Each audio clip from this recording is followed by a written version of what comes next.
Bismillahirrahmanirrahim. Assalamualaikum warahmatullahi wabarakatuh. Allahumma shalli wa sallim wa barik ala sayyidina Muhammad wa ala ali sayyidina Muhammad. Allahumma shalli wa sallim wa barik alaihi. Ya Rabbi shalli ala Muhammad. Ya Rabbi shalli alaihi wa sallim. Ya Rabbi shalli ala Muhammad. Ya Rabbi shalli alaihi wa sallim.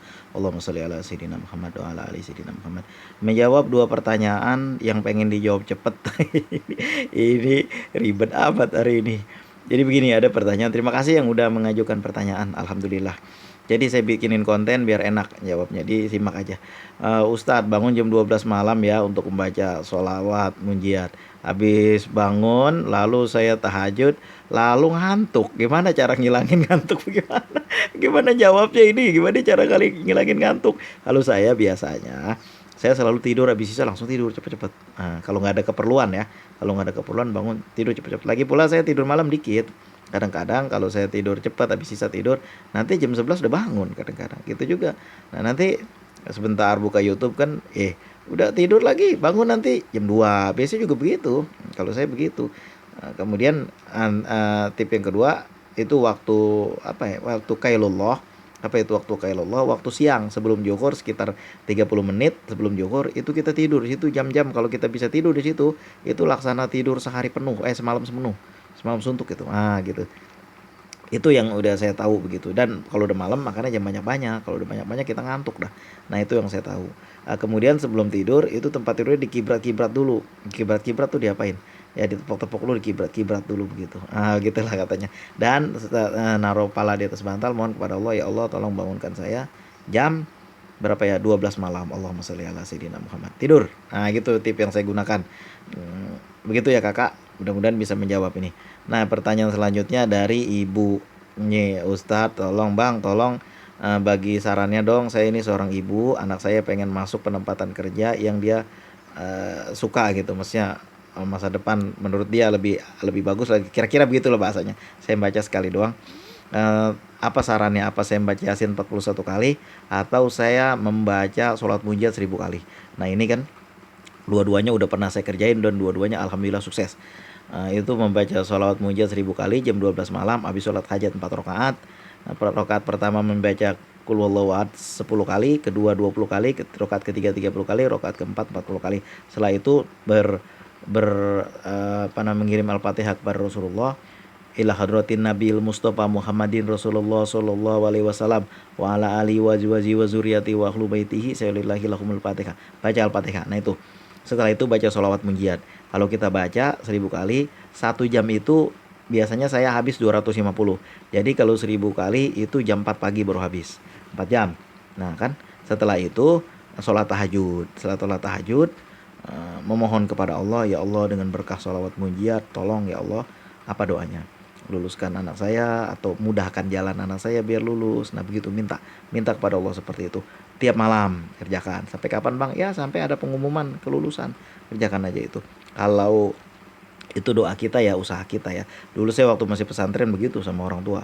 Kalau udah mau ujian aja, mak saya tuh puasa, doain anak-anaknya biar pada mudah ujiannya. Kemudian gampang-gampang aja, gampang-gampang aja tuh ujian, biasa-biasa aja. Ujian hafalan biasanya ya baik-baik aja, mudah-mudah aja.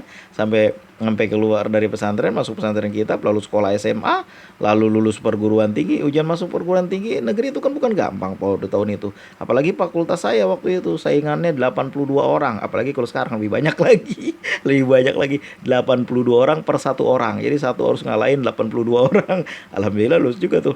Allahumma sholli ala sayyidina Muhammad ya Allah. Kemudian yang kedua, apa tadi lagi ngomong apa? Oh ya, kemudian apa baca surat Yasin, apa kerjain dua-duanya, Bang? Ya, kerjain. Kerjain, astagfirullahaladzim, itu dikerjain membaca surat Yasin 41 kali. Baca surat Yasin mah dicicil juga boleh. Sebenarnya bacanya langsung itu 41 kali, tapi saya orang jarang kuat. Kalau saya habis 2 jam. Ya bacanya jangan semuanya johir, ada dalam hati, nanti dibaca lagi johir, pelan nanti dibaca dalam hati. Nah itu. Apakah pengaturan waktunya gimana Bang? Ya baca dicicil juga boleh lah. Kalau misalnya yang penting kan niat kita begitu kan. Nah, mudah-mudahan kita habis sembahyang subuh baca dulu 10 kali, nanti sholat duha baca lagi 10 kali atau 5 kali. Nah gitu. Pokoknya dalam 24 jam habis 40 kali berdoa kepada Allah. Itu dua-duanya udah saya kerjain untuk suatu keperluan hajat saya dan dua-duanya sukses. Terutama sholat mujid ini dibaca, ya sholat yasin juga terutama juga ini. Karena memang dua-duanya sama-sama sukses itu. Apalagi kita kerjakan dua-duanya. Nah itu tengah malam ibu bangun, namanya doa orang tua kepada umatnya, kepada anaknya, laksana doa Nabi kepada umatnya, insya Allah mustajab. Kalau tidak di situ, di tempat yang lebih bagus lagi. Karena dulu saya pernah tuh ditanya sama saudara kerabat, saya bilang sholat tahajud kerjakan, lalu sholat puasa kerjakan waktu itu, lalu sholat tahajud pokoknya malam-malam kerjakan itu, minta sama Allah, dan kagak lulus. Bayangin coba, dia sampai nangis kagak lulus. Saya bilang sabar, Allah ngasih tempat yang lebih baik. Sebulan kemudian dia nggak nyangka dia ditempatin di tempat yang lebih baik. Dia pun alhamdulillah juga saya kemarin gak lulus, kata dia. Coba kalau lulus di situ gajinya dikit, di sini lebih banyak perusahaan besar. Nah kan saya bilang mudah-mudahan Allah kasih kita yang lebih baik tempatnya. Di mana tempat yang terbaik itu yang serahin aja sama Allah. Nah begitu kakak ya jawabannya. Jawaban saya mudah-mudahan bisa bisa ya namanya juga masukan lah, apa istilahnya sih, masukan dari yang kita tahu, karena saya udah ngerjain dua-duanya itu begitu, terutama doa orang tua kepada anaknya, laksana doa Nabi kepada umatnya.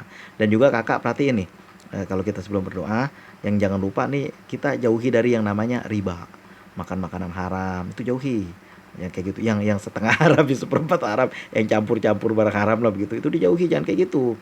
Nangis kayak manapun doa kita, kalau kita pakaian kita sumbernya haram, makanan kita sumbernya haram, kemudian kita bahkan terlahir dari barang yang haram, susah. Ada orang yang belum ngangkat tangannya udah diijabah sama Allah. Baru ngangkat tangannya Allah udah ijabah. Baru berdetak dalam hati udah diijabah. Biasanya itu membaca sholawat banyak itu. Nah itu kerjakan. Biasanya sholawat mujiat itu umumnya yang udah saya kerjakan itu sukses. Mudah-mudahan saya ikut turut berdoa, semoga ibu, kakak sukses ini anaknya. Kita berharap pada Allah. Ada banyak itu keberkahan sholawat dari situ. Pokoknya amalin aja. Apalagi doa orang tua kepada anaknya. Dilihat-lihat juga itu ya. Kemarin tuh ada kawan saya penempatan saya lupa itu, pegawai yang daftar berapa? Yang daftar kalau nggak salah 56 orang. Wah bagus kata saya. Saya ingat dikit. Yang diterima berapa? Yang diterima satu. Yang diterima satu itu pun saudara dia doang. Kalau kayak gitu mah payah kalau kayak gitu. Kita kudu operasional juga. Yang daftar 56, yang diterima katakanlah ada 9 atau 10. Nah itu masih ada peluang. Ya kalau yang daftar 60, yang terima satu, ribet juga saudara dia doang itu mah. Barakallahu fikum, mudah-mudahan ada cara Allah memudahkan urusan anak ibu. Saya ikut berdoa dari jauh, semoga yang dicapai, yang dicita-citakan tercapai. Jangan lupa sholat tahajud kalau bisa. Kalau ada rezeki ya bolehlah bersedekah, mohon wasilah, namanya sedekah itu tanpa pahala kan. Kalau kita membaca sholawat, kita sedang mengundang rahmat Allah. Tapi begini ya, yang namanya membaca sholawat itu jangan kalau ada butuhnya aja. Sebenarnya udah dibiasain dari dulu-dulu gitu kan. Biasain dari dulu-dulu, mudah-mudahan gitu, kita istilahnya pedang mah, begitu kita mau pakai dia udah diasah, tiap hari diasah gitu. Kalau kita tiap hari baca sholat mujiat katakanlah 1000 kali, rasa saya baru terdetak dalam hati aja itu Allah udah kabulin gitu kira-kira. Bangun malam, tengah malam mohon kepada Allah waktu tahajud. Mudah-mudahan saya ikut berdoa, semoga insya Allah apa yang dicita-citakan berhasil dengan izin Allah. Barakallahu fiikum, terima kasih atas segala perhatian, mohon maaf atas segala kekurangan. Ya Nabi salamun alaik, ya Rasul salamun alaik, ya Habib salamun alaik. Terima kasih atas segala perhatian, mohon maaf atas segala kekurangan. Astagfirullahaladzim. Assalamualaikum warahmatullahi wabarakatuh.